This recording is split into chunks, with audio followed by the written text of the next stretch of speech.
Unless you guys want to say or do anything, pretty much it all will pass without incident. You can lead them to the safe house.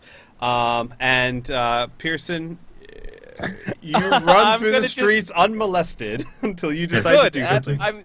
I'm glad. I do decide. I'm going to end when we reach the river, throw the head in the river, contemplate washing myself, realize being coated in blood is probably a good thing when we report back, and make my way back towards the tavern. While Tullamore is running around, Jarek is going to muse, Finian, if you think I am terrifying, please, for the rest of your days, remember what you saw from Tullamore. Finn's just rubbing his forehead. Yeah, I'm reevaluating the situation. Hooray! I won the most creepy award. What is that? And Jarek will later quip, and I'm already dead. Cole will look over his shoulder, examining his skin a bit closer than norm. In which case, with close analysis, Cole will realize that Jarek doesn't breathe. Cole will sniff him. Jarek probably smells like all of the blood, which has accumulated on his body, like around his neck, whenever Tullamore jumped him, screaming about the mother, and broken dreams. And an odd scent of roses as well. Cole will slowly tilt his hat back, give a grunt, and think to himself, maybe later, when this scent is a bit more clean. I just want to make a note that when I'm heading back, I am actually going to be careful and take the alleyways and other back alleys not to be seen, even in the main streets, even though it's dark. Okay. Just because he is still covered in blood and he has a little bit more wits than Big and Dead over there. So you all arrive back at the tavern, and when you arrive, Seafeed is still cradling the body and talking softly to it. Oh, wonderful.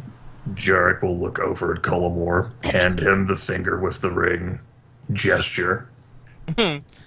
Pearson nods, puts on that mad smile again, walks over to Brother Seafeed, and then prostrates himself onto the ground, putting the finger, presenting it upon to him to the floor, and he says, "It is done, brother, and with great relish. There is great blood and screaming and fear." Brother Seafeed looks up, or down, I suppose, as the case may be, and sees the finger and takes it and inspects it very closely, and then says, I'm surprised. There are few that are willing to murder such a deserving person. I am very pleased. And then he looks around and he says, Where is Uvek?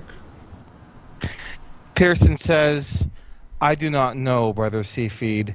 After the deed was done, he nodded, said the word Malachi, and disappeared into the streets." After Brother Seafeed appears to consider it for a moment, and then actually laying down to get on eye level with you, which makes it look rather odd, he looks at you and says, Ulvek does what I tell him to and nothing else. Lie to me again and I will have your life here.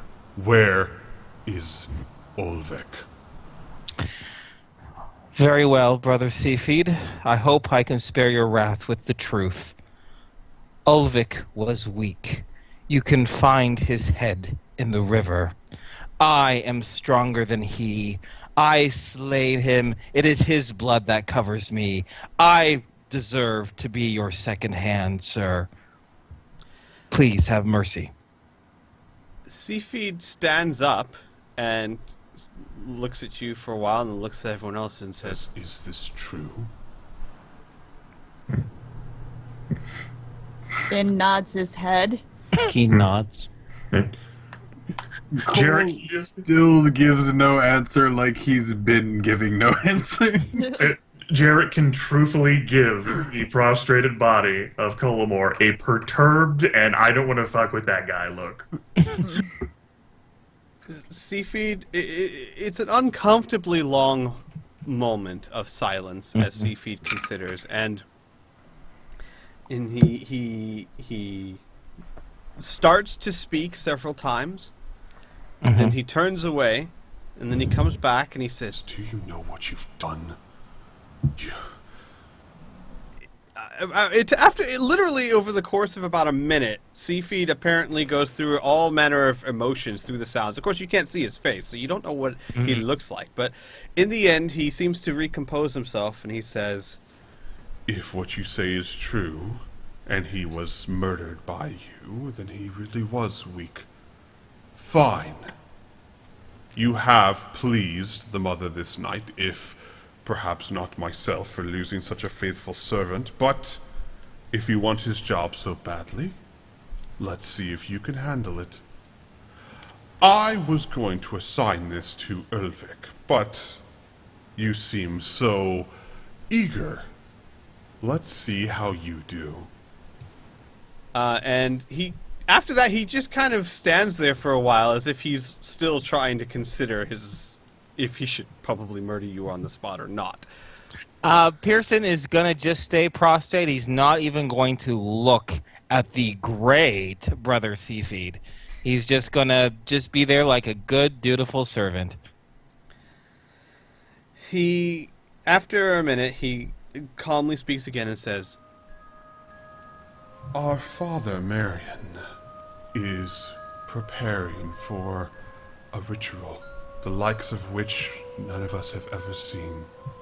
It is going to be glorious, brothers, but before it happens, we have much work left to do. Have you heard of the Coven of Malachi?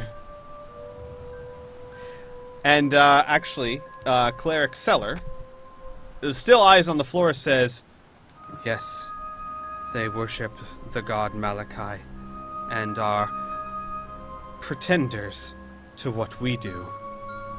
And Seafeed nods appropriately and says, They have grown bold of late and caused us many problems. Before this ritual can commence, we must show the Mother how we deal with our enemies.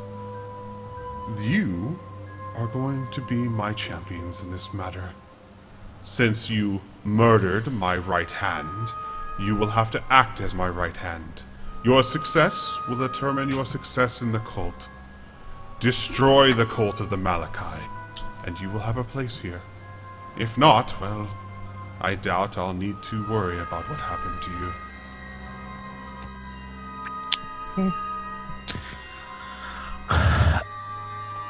Does he gesture for me to rise at all or anything like that? No.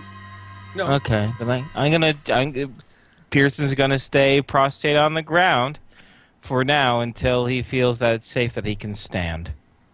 Seafeed begins to walk away, rather agitated, and after a few feet he pauses and he says, I do not deem to tell you how to do your job, but I suggest you start with a little cave 5 miles outside of town. Apparently, the Coven of the Malachi hired a tribe of kobolds. They were planning some sort of attack. I don't know what they were planning, but I suggest that be your first stop. And then he starts walking away again. Pearson says, "Thank you very much, Brother Seafeed." Just kind of testing the waters to see if he gets snapped at or not. Now, as he walks away, the only thing Brother Seafeed says is, Don't grovel, it's very unbecoming. All right, just with a shot up, Pearson stands straight up high and goes, "As you wish.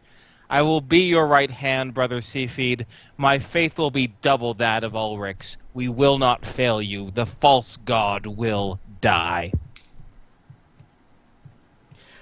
with that, actually, Brother Seafeed pauses and turns around. Oh, no. He's not a false god. He's just not the best god.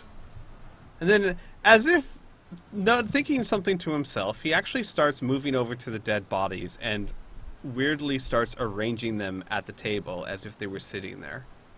But he doesn't seem to really be noticing you anymore. He seems to be involved. Yep. Oh, Jesus. Oh, God. Yep, okay. Bye. Bye, brother Seafood. Yep, that's our cue to go. Yeah. Jared's gotta go. gambling Yep. gate just carries him right outside the tavern. Cole's going to prop one of the people on the bench as well, and then go outside. And we'll walk over, grab Cole, and start moving out. Okay. You guys leave the tavern, and what? Jarek will say, "Can't say I'm much into eliminating this cult's enemies for that cult." Cleric Seller, I don't know why I keep calling him Cleric Seller, but whatever, it's a thing now. Cleric Seller says, not that I'm a fan of eliminating anyone, but if ever there was someone worth being rid of, the cult of Malachi are as atrocious as this cult. I will not shed any tears over their demise. You are familiar with them. It seems as we will have need of your counsel on this night. Anything, just promise to help me get my daughter back. If what he says is true, if they're planning some ritual, I can't think of any other reason why they would take her alive. He pleads with you, saying that she's just a little girl. She doesn't know what's going on. Just help her, please. Your family was taken on this night? He looks at you and says, yes? Jarek says, and he'll like motion with his hand to like elaborate, like the go on motion, like moving the hand forward in a circular gesture. He says, oh, I don't know the details. I was praying in the temple. All I know is that when I came home, there was blood everywhere, and I saw them leaving the house, and of course I recognized that mask anywhere. Only the high-ranking members of the cult of Salith wear such a mask, and I followed them to this tavern. I have to admit, when I came in here, I didn't even know there was some sort of initiation. I just was trying to follow my family. Jarek like waves his hand for the cleric to stop.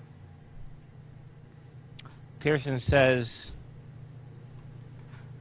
first, this people who serve Malachi, an old friend of mine too, traps you inside the same church as us and tries to burn it to the ground.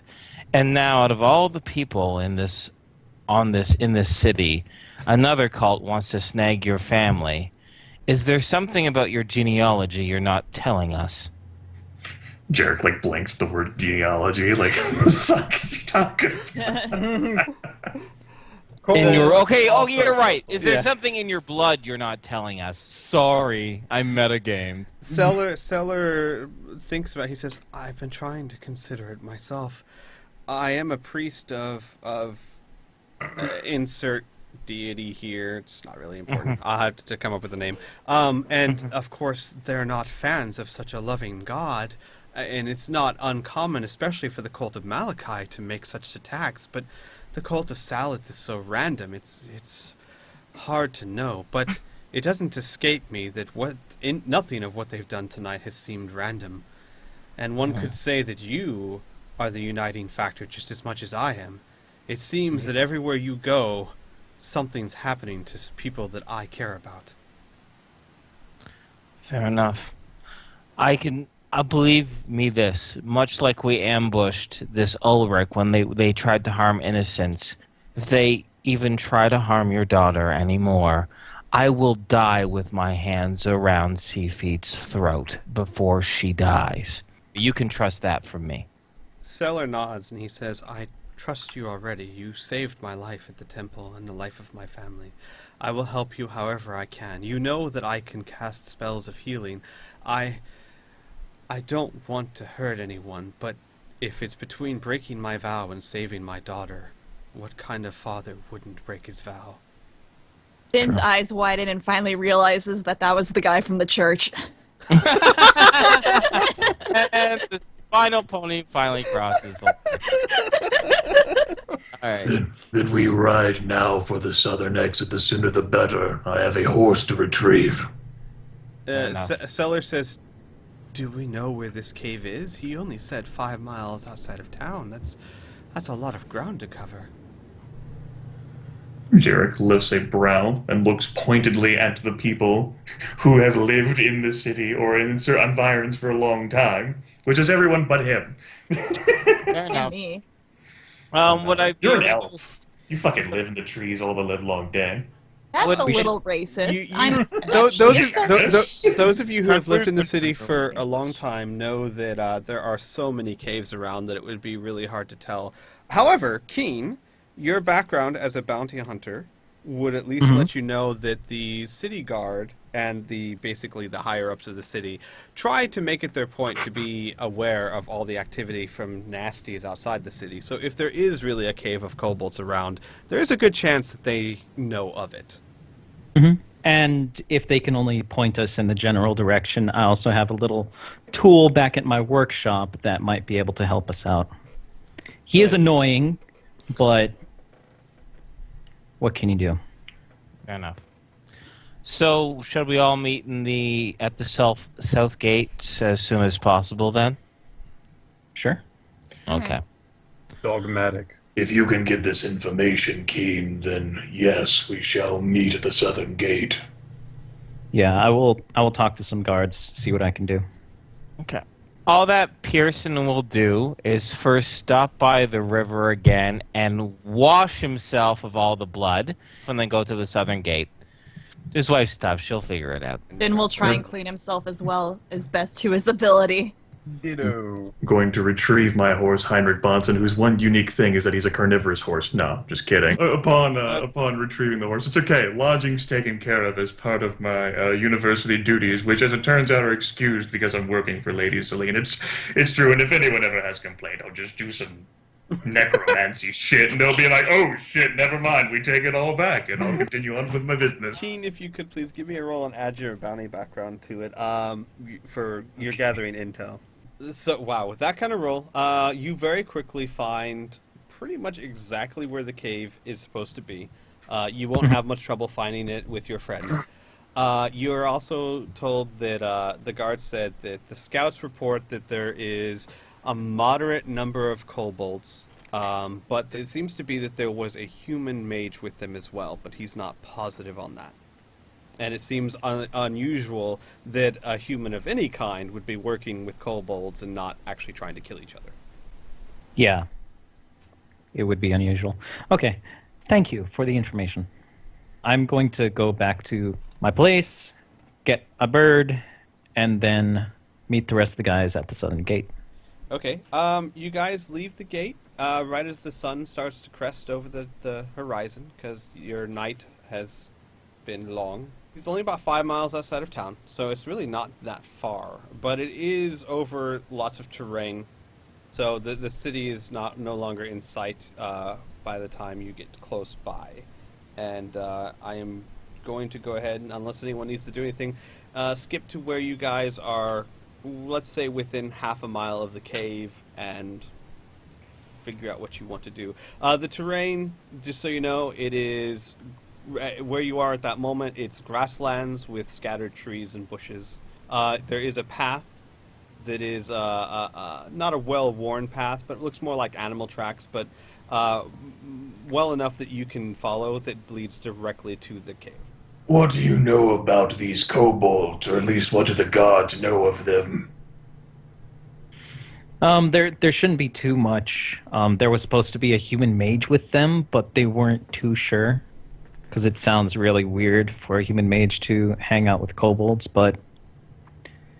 Even stranger how a human mage and kobolds are linked to this Malachi business. And how they're linked to a new gang in the town, one that has my old compatriot in it. As was suggested by our prospective brother and fellow member of the cult, the Malachians, or whatever foolishness they are, were contracted to sweep out the kobolds. So maybe we'll meet them there? If you could take what he said at face value, unless any of you are adept at analyzing words, were any of you paying attention? I know Colomar was kissing the floor. Cleric Sailor says, actually, I believe he said that they had hired the kobolds to work with them. They hired kobolds. That's what he said. And Sailor shrugs his shoulders. That couldn't. People don't hire kobolds. Well, They are apparently they kobolds. do. Jarek gives a confused, shakes his head. They're all dead. Sailor just kind of shrugs his shoulders again and says, any creature will do almost anything for enough gold. Cole, pipe up. No, you're the only one who's dead here. Yeah, about that. How does that even work? Finn finally pipes in. I mean, how are you dead? Sitting astride the horse, Jarek glowers down at Finian. Excuse me. You said you were dead. Correct. Jarek tilts his head. Finn just shakes his head and said, I don't even know why I'm asking. Neither do I, Finian. You know, never mind. No, continue. This might be the last chance you're brave enough to speak. Oh my gosh.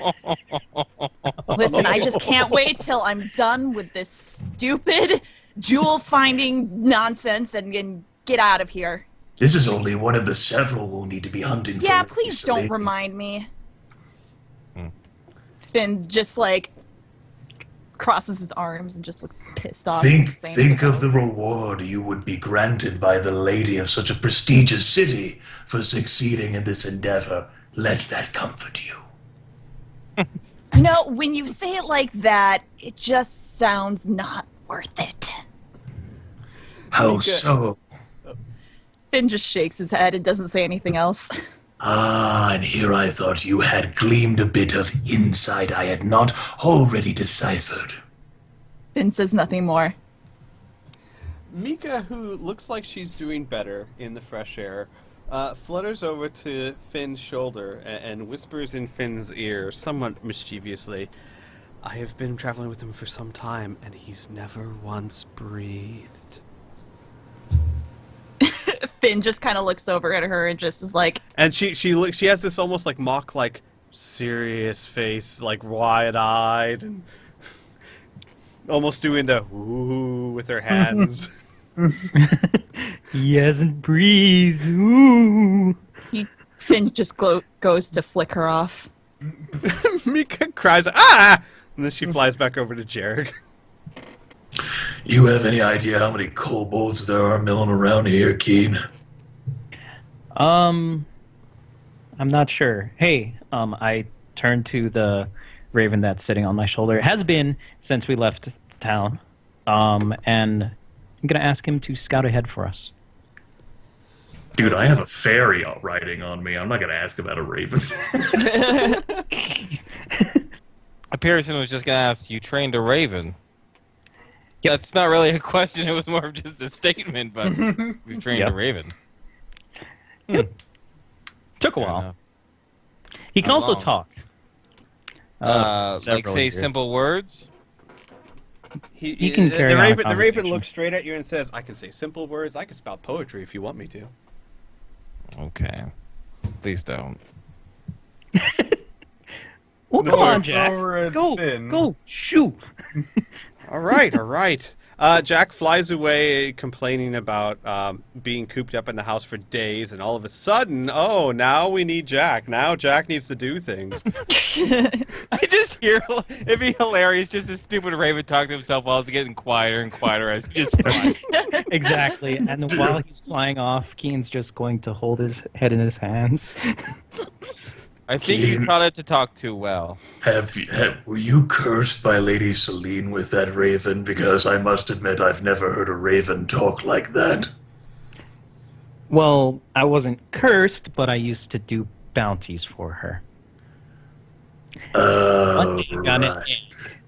Cole is trying to coax Finn to get on his shoulder. Finn just is like, I'm not in the mood, Cole. After about 10 minutes or so, Jack comes back and he lands atop Keen's shoulder and says, well, there's definitely kobolds there. I have no idea how many are inside the cave, but outside the cave there seems to be 4. There's 2 on what I can only assume are some sort of watchtowers or guard towers, even though it's unusual for kobolds to be so ingenuitive. And there's 2 milling around the front of the cave entrance who seem to be rather bored with themselves. I see. I'm going to reach into my cloak, take out some seed, and then give him some. He munches on it happily. Oh, yeah. Oh, good. Seed. Anyways, once the raven is done, or maybe while it's eating, Cullimore will look over to Keen and say, "Can I ask your bird some questions?" Feel free. You don't Okay. have to ask me permission. Well, it's your pet. I figured I wouldn't be rude. Oh no, Master! Can I please talk? All right.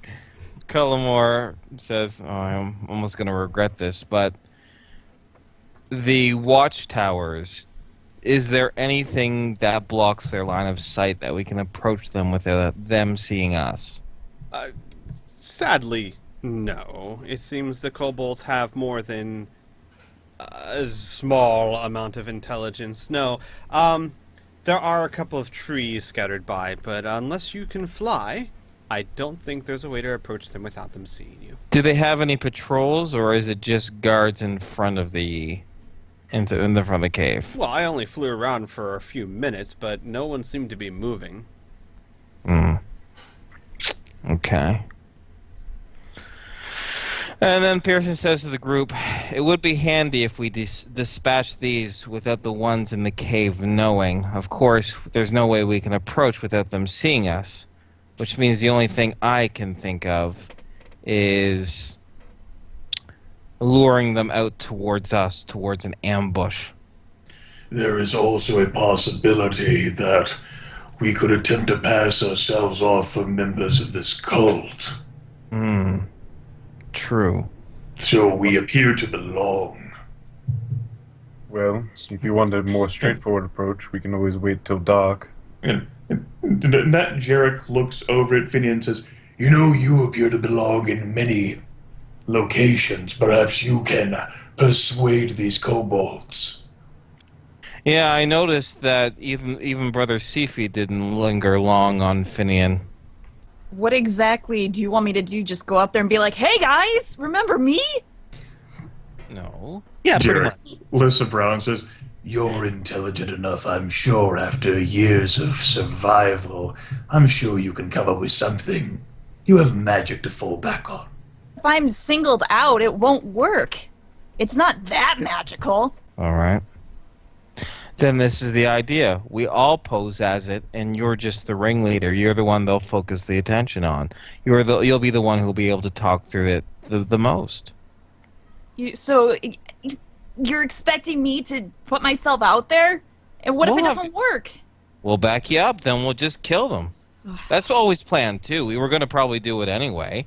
This way is a little bit more path of least resistance. A direct assault on a fortified position is foolhardy, hence why we're attempting other means, Fidian.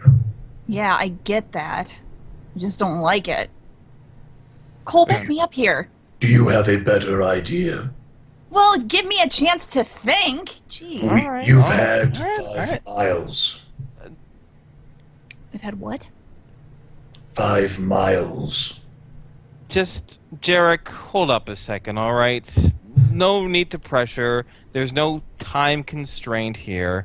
There is a ritual in which an individual's daughter shall be sacrificed. In the next 5 minutes? That Finian can't figure something out? Come on, Jarek. Be reasonable. I'm not saying we wait days, just there's no point rushing in. You're a smart guy, we know that. We'll come up with a plan of action. So we just gotta lure them out here? Is that all we need to do? Go ahead. The idea would be for us to take out the kobolds quickly enough that they do not alert the rest of the cavern. Otherwise, we will have to deal with fortified and armed kobolds in addition to whatever else they might have in there. I think you're overestimating our powers here to take them out quickly. We took down that big lug pretty quickly, didn't Yeah, we? We just there need was a little bit of surprise. 1 versus 6. I mean, Finn's looking at Cole for help. How much time do we have before the ritual? Jarek shrugs. Undetermined. Like, we It's have no undetermined. idea what timetable this cult operates on. Well, it'd be foolhardy to expect us to take on an entire camp within the same day of being asked, or even the next day. Maybe 2. I still say a night assault might be the best option. They'll have the least amount of sight on us. That's true, and perhaps we can use the Raven to keep an eye on it. I'm assuming the kobolds aren't going to be just staying where they are. There's probably a switch out of the guards, so to speak. We can use that time to approach while they're distracted. It might work, yeah. I still like the idea of pretending to be one of the Malachi, but if you're not up for it, that's fine. Not that I could approach unseen, but at a close enough distance I can pitch an array of alluring sounds that might entice one of the kobolds, particularly one of the bored ones, to abandon their post. That is definitely an idea. We kill him quickly and quietly. 6 against 1 little kobold, that's only 3 left. That's definitely feasible. Jack pipes up, not to put a rein on your parade at all, because you guys are coming up with lovely plans, but there's no way you're going to get anywhere near enough to them without them all seeing you, or at least the ones in the watchtower. They've got at least several hundred feet of clear sight. If it does matter or help at all, and I'm not saying it does, there is a small pond that is covering the right side of the terrain, so I don't know if you guys need to swim or something. We birds don't. Hold up for a second. Hold up for a second. We're approaching this on such strange terms. Why don't we just circle around? Like, where does this cave go into? A hillside? Yes, a hillside. Jack says it's about a 40-foot nice rocky hill that it goes into. I flew around it. I didn't see any other exits or entrances, so I think it's safe to assume that there's only one. But well, that's very simple. Then we go around the long way. We climb it. The guards aren't going to be looking towards what they're guarding. We can approach them from behind. Then they won't see us. That's an idea I can get behind. No pun intended. Cole seems unfazed. Good. Is everyone agreed? We do it that way? Jack starts talking to Keen. Hey, we could do like that one time. You remember the one time in the forest with the 2 girls? Finn turns his head. We weren't supposed to talk about that, Jack. Jack? All I'm saying is, Jack? I make a good distraction. Okay, yeah. All right. Maybe we could use Jack to distract them. Even better. Jack kind of puffs out Distraction by- his bird chest.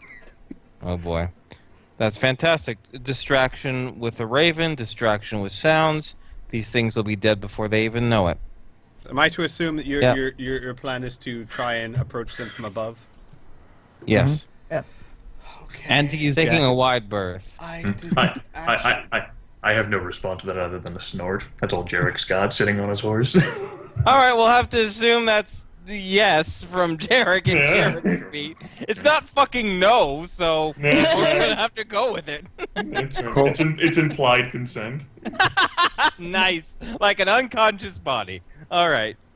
I will have doing first aid on. Doing first aid on. That's what I mean. I will have to ask your forgiveness because for some didn't draw it reason up that that idea never even occurred to me, and I didn't actually draw any can part of the map improvise. for you guys to be on.